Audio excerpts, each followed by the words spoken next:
So Boaz took Ruth, and she was his wife. And when he went in unto her, the Lord gave her conception, and she bare a son. And the women said unto Naomi, Blessed be the Lord, which hath not left thee this day without a kinsman, that his name may be famous in Israel. And he shall be unto thee a restorer of thy life, and a nourisher of thine old age. For thy daughter-in-law, which loveth thee, which is better to thee than 7 sons, hath borne him. And Naomi took the child, and laid it in her bosom, and became nurse unto it.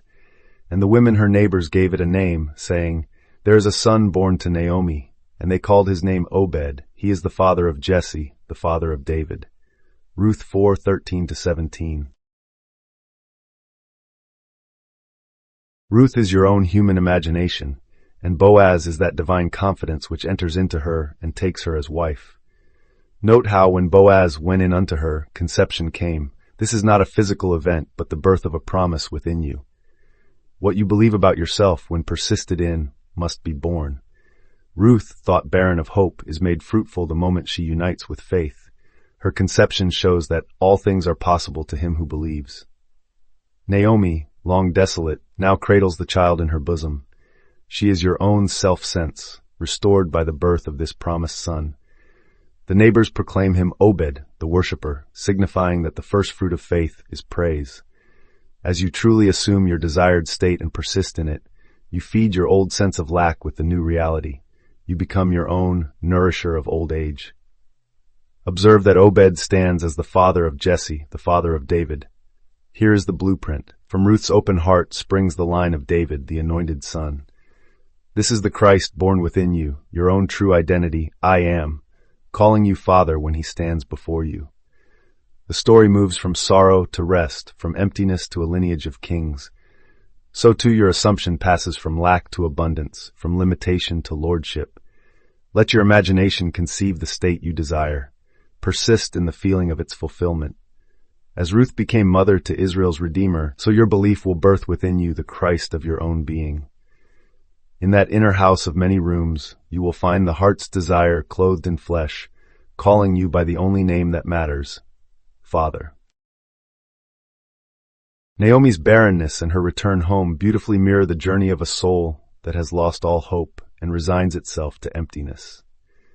As the story unfolds, Ruth's unwavering loyalty, her gentle, steadfast clinging to Naomi, invites us to recognize our own imaginative faculty, holding fast to a sacred promise.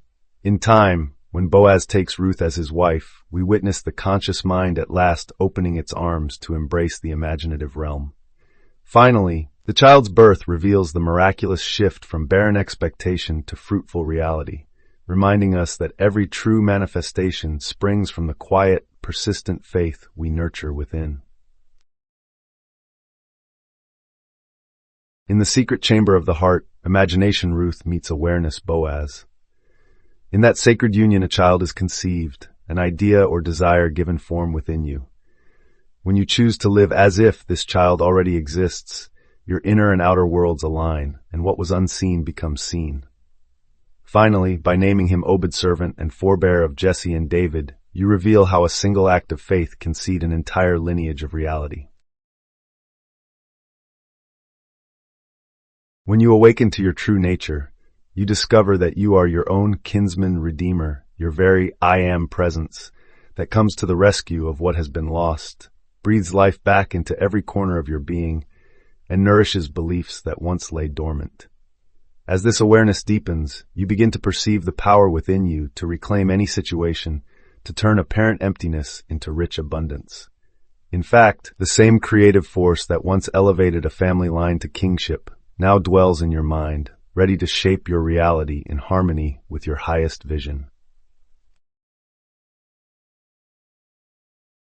As a practical bridge between your current reality and the promise held in your heart, begin by noticing where you sense a Naomi lack in your life, whether it shows up in your finances, your relationships, or your health.